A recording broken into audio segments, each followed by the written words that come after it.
What's going on today, everybody? Hopefully you're having a fantastic day. I know I am, and it's time to get back to working on the Subaru. So the steering wheel's finally let me down, the OEM one.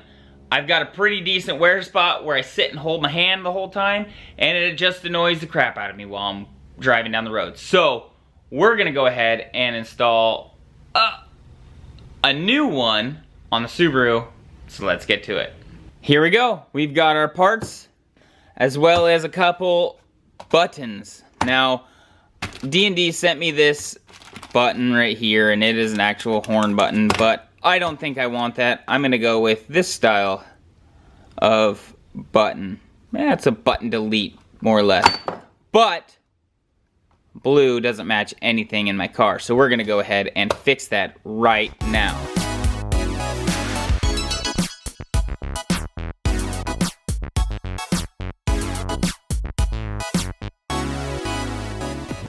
Now it's time to get in the car and actually go ahead and taking this steering wheel off. First thing you want to do, make sure your steering wheel is straight. That's a big thing, because you got to get your hub adapter on there straight. Otherwise your steering wheel is going to be crooked. You can always take it off later, but why do it later when you can do it right the first time? So we're going to go ahead, start the car, get the wheel straight as we can, get it as perfect as we can, and then when we get done, we're going to turn off and go ahead and disconnect our battery, because we're going to be messing with the airbag. Airbags are not something to mess around with. So if you don't have energy going to the airbags, that's better than trying to do it with the battery connected and have the airbag blow up on you. So we're going to go ahead and straighten the steering wheel, remove the battery, and then remove the steering wheel.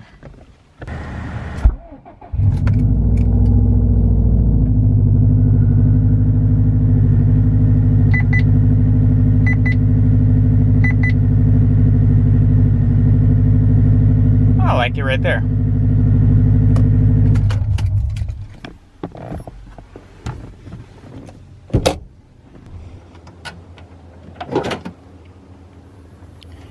Ooh, them hood struts though. So much nicer. Go ahead, and we're gonna go ahead and remove our negative and positive terminal off our battery.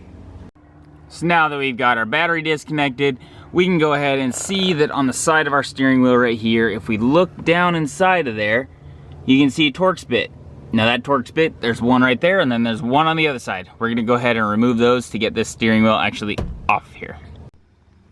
Now that the two T30 Torx bits are taken out, they don't actually come out. There's an actual holder that holds them in there. So they'll come loose, and you can feel it kind of like skipping when you get it all the way out, and that way you know you have it all the way out, and the screw actually stays inside of there. So when they're both undone, we should be able to remove our airbag and get back and see all of our connections in here. So we're gonna go ahead and remove our two airbag clips here.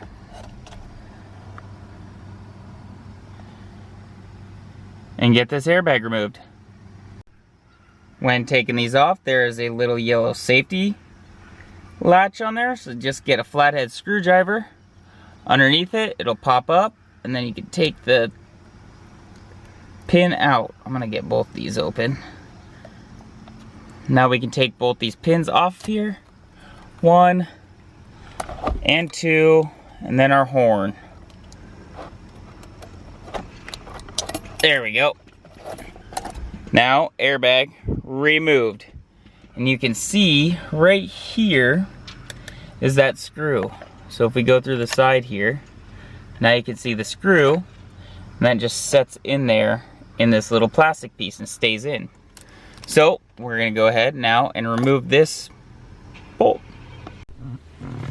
So we've got our 7-10mm on our breaker, and we'll just go ahead and get that loose. Let me take the rest of it out. Don't take it all the way off. And work yourself out. Now that it's all the way loose, go ahead and remove the nut.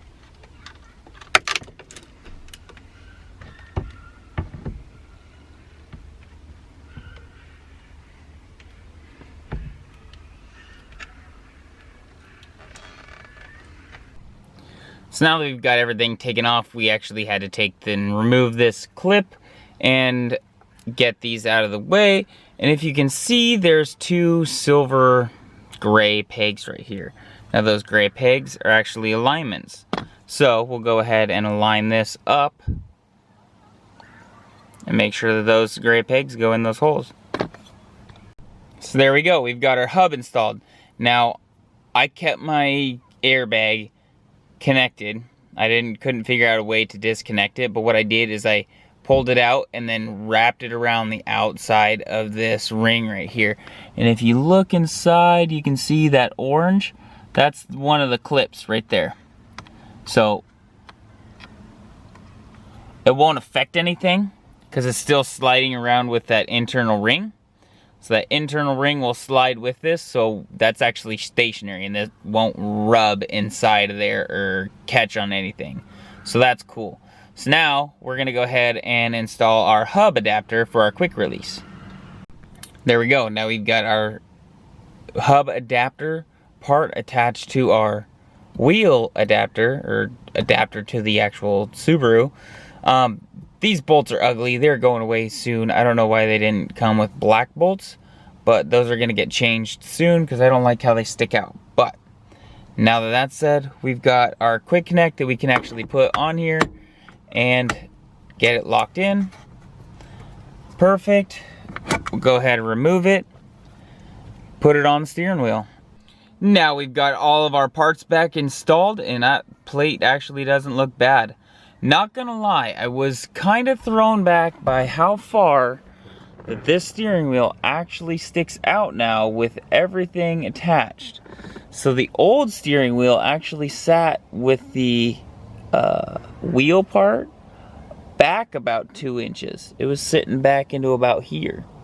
So it kind of is throwing me off because I'm used to being a little bit further away from the steering wheel.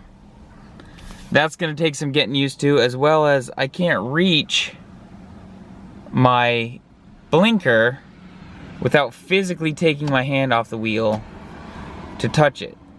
I can, if I really reach, I can touch it, but I don't know. Definitely thrown off by how far the steering wheel sticks out now away from everything. That being said, I do love the quick disconnect, and it doesn't want to work with one hand, but it is a very nice feature. It is a very nice feature to have, to be able to take my steering wheel with me. Then when I get done, put it on and it's locked in there. So that is kind of nice, but it is very off-putting at how much closer to the driver it actually is. Old steering wheel. Sad. I don't know if you guys caught it or not, but throughout the process, I didn't hook my horn up. Now that was done intentionally because I don't ever use my horn and I'm using a horn delete. So why hook it up if I don't need it? That being said, I have plans to do a little bit something different. I do enjoy my controls on my steering wheel, so be looking forward to that in the near future. We're going to be making a plate for it. Maybe, might have said a little bit too much, but that's for a later date. Right now, if you're looking to hook your horn up, all you have to do is go ahead and take a certain wire and ground it, and I'll show you which one that is. You remember when we were taking the steering wheel off and I said to take this gray wire off? This gray wire, if you ground it, it sets the horn off. So even just touching it like this, you can actually set the horn off. And you just trace that, and it is the third pin in, and this connector sets in here like this. It is the third pin from the right side, this gray one, needs to connect to a ground. Now your ground is the black one, the second one. So your second and third need to connect to the back side of your button. Your button has two sides, and once you push the button, it arcs across those, connects the two, and grounds it. And that's all you're doing, is you're just connecting number 3 to number 2, and that's all you're doing, connecting those two. And that's how buttons work. Can't believe I changed my whole steering wheel for this little bit of wear. Now, the last thing we gotta do is go ahead and re-hook back up our battery. Go take it for a test spin, see how well we did. Okay, first test consensus. Love the steering wheel. Not sold on the quick release. It's a great idea. Definitely a race car idea. Taking some time to get used to. The biggest thing I don't like is having to reach for my controls. High beams, it's nighttime. Really annoying to do, especially in a manual. If you're on a twisty road, your right hand's on the stick and your left hand's on the steering wheel, and you can't just like flick your fingers out to turn your high beams on or off. You actually have to release your hand either from the stick to grab the steering wheel, or go free and completely let go of the steering wheel to actually turn your high beams on and off, or turn left or right, blinker on. That's gonna take some getting used to. We'll see. First impressions, probably get used to it. I'm loving it so far. I love the feel of the steering wheel, the suede, super nice. Really like that. Really like how it's a little bit smaller than the stock, so it feels quicker. Your turn response feels quicker. That's really nice. The other thing I noticed, airbag lights on. So I gotta do some research on how to remove that. But so far, we're winning. I like it. There's two resistors that actually came in the kit, and they kind of look like fuses that go in each the orange and the black airbag receptacles or connectors to actually make the airbag light come off. So everything was there. I just had to take it out, put the resistors in, tape it up, make sure they don't come out, and then put it all back together. So if you're wondering what they look like this. And they just go right in the orange and the black connectors. Just plug them right in the end, bend them over, tape it up, and it's good to go. Learning lesson. Learn from me. Make sure you do it the right way the first time, and you'll have to go back and redo it. I'm gonna get out of here. Hope you guys enjoy the rest of your night. I'm gonna enjoy mine, and I'm gonna take my steering wheel inside with me. That's weird. Little added security to the car, so now no one can't steal the car super easy. I'm gonna get out of here. Take it easy, everyone. Peace.